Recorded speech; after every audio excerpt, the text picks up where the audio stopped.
नमस्कार दोस्तों, आइए सबसे पहले देखते हैं आज ये वीडियो। कि हम फिर एक बार हमारी भारत माता को जगत गुरु बनाएं, हमारे भारत को विश्व गुरु के स्थान पर विराजित करें। यह स्वामी विवेकानंद जी का सपना था। तो ये वीडियो हमारे प्रधानमंत्री नरेंद्र मोदी जी की है, जो भारत को डॉक्टर अंबेडकर के सपनों के साथ विश्व गुरु बनाने की बात कह रहे हैं। तो हमारे देश में 2014 के बाद क्या वो माहौल बचा हुआ है जो 2014 से पहले थी? क्या हमारे देश में लोग उतने खुश हैं आज जितने 2014 से पहले थे? क्या हमारे देश में लोकतंत्र उतना बचा हुआ है जितना 2014 से पहले था? क्या हमारे देश में बोलने की आजादी उतनी है जितनी 2014 से पहले थी? क्या हमारे देश में सैनिकों की जान की महत्वाकांक्षा उतनी रखती है जितनी 2014 से पहले थी? क्या हमारे देश में मीडिया यानी चौथी स्तंभ इतनी खड़ी है जितनी 2014 से पहले खड़ी थी? आइए जानते हैं आज की इस वीडियो में। तो 2014 में मोदी सरकार के आने के बाद मार्च 2021 तक भारत का स्थान 41 डाटा इंडेक्सेस में नीचे जा चुका है, जो कि अलग अलग इंटरनेशनल ऑर्गेनाइजेशन के द्वारा निकाली जाती है, जिनमें सबसे तत्कालिक सर्वे में यह दिखाया गया कि India is not a free country, it's a partially free. आइए जानते हैं उन 41 डाटा सर्वे में से कुछ महत्वपूर्ण सर्वे। द हेरिटेज फाउंडेशन के द्वारा जारी द इकोनॉमिक फ्रीडम इंडेक्स में यह दिखाया गया कि भारत अपना स्थान 26 क्रम खो के 105 पोजीशन पे चला गया है, जिसमें कि 2019 में भारत का स्थान 79 था और आज 105 पे भारत पहुंच चुका है। तो आइए तुलना करते हैं आज की अर्थव्यवस्था से और 2014 की अर्थव्यवस्था से। 2014 से पहले मनमोहन सिंह के सरकार में हमारे देश की जीडीपी ग्रोथ रेट 8.4% रही थी और वही जीडीपी ग्रोथ रेट आज 0.4% पे आ चुकी है। दोस्तों 2014 में नरेंद्र मोदी सरकार के पहले यानी मनमोहन सिंह के सरकार में इंडिया की total GDP network 2.04 lakh crore US dollar की थी और आज 2021 में नरेंद्र मोदी की सरकार में total GDP network 2.87 lakh crore US dollar की है, यानी इन कुल 7 सालों में 0.83 लाख करोड़ की बढ़ोतरी से 2014 से पहले यानी मनमोहन सिंह की सरकार में हमारे देश पे कुल विदेशी कर्ज 440 अरब का था और आज 2021 में यानी नरेंद्र मोदी की सरकार में हमारे देश पे कुल कर्ज 558 अरब का हो चुका है। सीएमईआई की रिपोर्ट में यह दिखाया गया कि 2014 में यानी मनमोहन सिंह की सरकार में देश में बेरोजगारी दर 5.65% थी और आज यानी दिसंबर 2020 में यह दिखाया गया कि देश में बेरोजगारी दर कुल 9.06% तक पहुंच चुकी है। आप समझ सकते हैं कि हमारे देश में बेरोजगारी कितनी हद तक बढ़ चुकी है। में जिस $1 की वैल्यू 60 रुपए थी, वही आज 2021 में $1 की वैल्यू 75 रुपीज तक पहुंच चुकी, यानी 7 सालों में कुल 25% की बढ़ोतरी। ये ग्राफ भारत में बैंक, ब्रांच और एटीएम के कंडीशन को दिखाती है, जहां 2014 से पहले हर एक साल 40,000 एटीएम और 12,000 बैंक के ब्रांच जोड़े जाते थे। वही 2016 में नोटबंदी के बाद 11,000 एटीएम को रद्द किया गया और सिर्फ 2,000 प्रत्येक साल बैंक ब्रांचों को जोड़ा जा रहा है। इकोनॉमिस्ट इंटेलिजेंस यूनिट के द्वारा जारी इस एनुअल डेमोक्रेसी इंडेक्स में दिखाया गया कि भारत कैसे अपने 10 स्थान को खोकर 51 पोजीशन पे चला गया है, जो कि भारत का अब तक का सबसे न्यूनतम स्थान है 2006 से, यानी जब से ये सर्वे स्टार्ट हुई है। रिपोर्टर्स विदाउट बॉर्डर के द्वारा जारी इस प्रेस फ्रीडम इंडेक्स में भारत को 142 आउट ऑफ 180 रैंक दिया गया, जिससे आप समझ सकते हैं कि आज भारत में प्रेस को कितनी स्वतंत्रता है खबरें छापने की। प्रेस फ्रीडम इंडेक्स में भारत का 2014 में रैंक 120 था।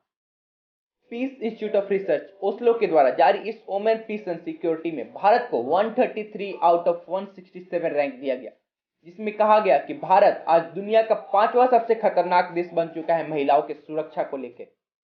2014 में भारत इस सर्वे में 51 रैंक पे मौजूद था।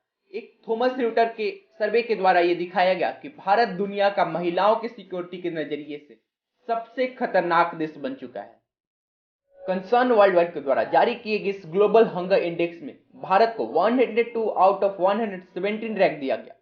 इस रिपोर्ट के अनुसार भारत नेपाल, बांग्लादेश और पाकिस्तान से भी नीचे है, यानी आज भारत में भूखे सोने वालों की संख्या पाकिस्तान और नेपाल और बांग्लादेश से भी ज्यादा हो चुकी है।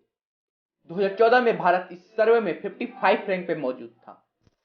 डेवलपमेंट इनिशिएटिव के द्वारा जारी इस पॉवर्टी इंडेक्स में भारत को 49 रैंक दिया गया।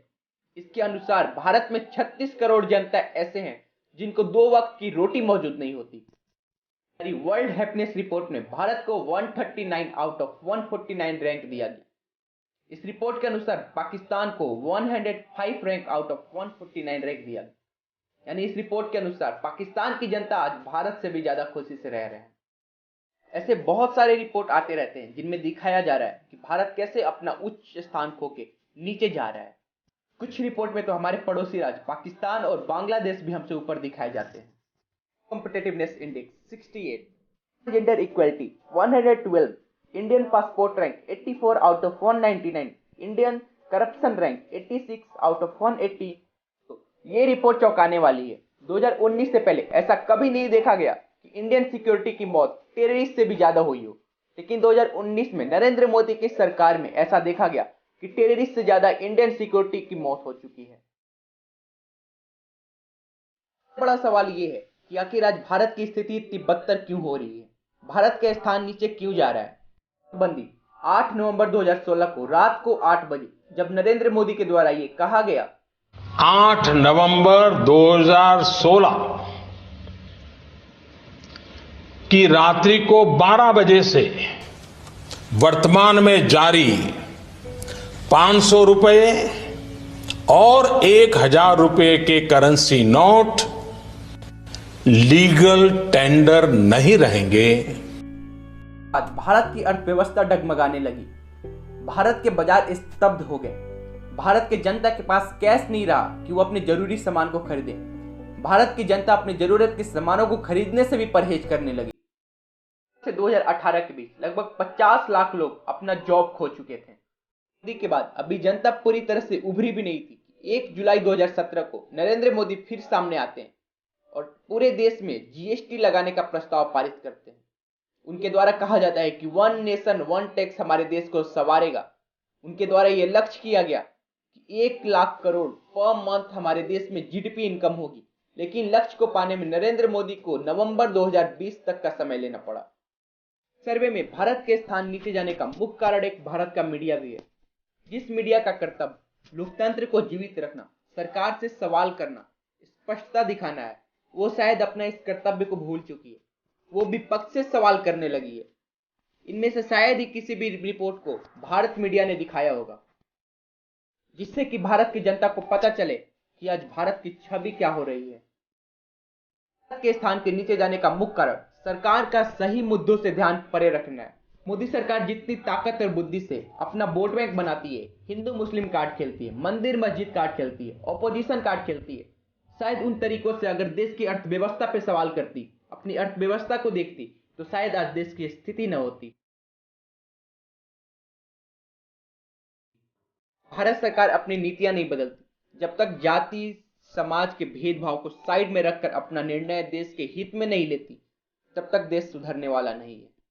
जब तक भारत की मीडिया किसी एक पार्टी को सपोर्ट नहीं करेंगी, जब तक सरकार से सवाल नहीं करेंगी, जब तक मीडिया में स्पष्टता नहीं आएंगी, भारत की कार्यपालिका और न्यायपालिका एकजुट होकर काम नहीं करेंगी, देश की स्पष्टता के साथ काम नहीं करेंगी, तब तक भारत की स्थिति सुधरने वाली नहीं है।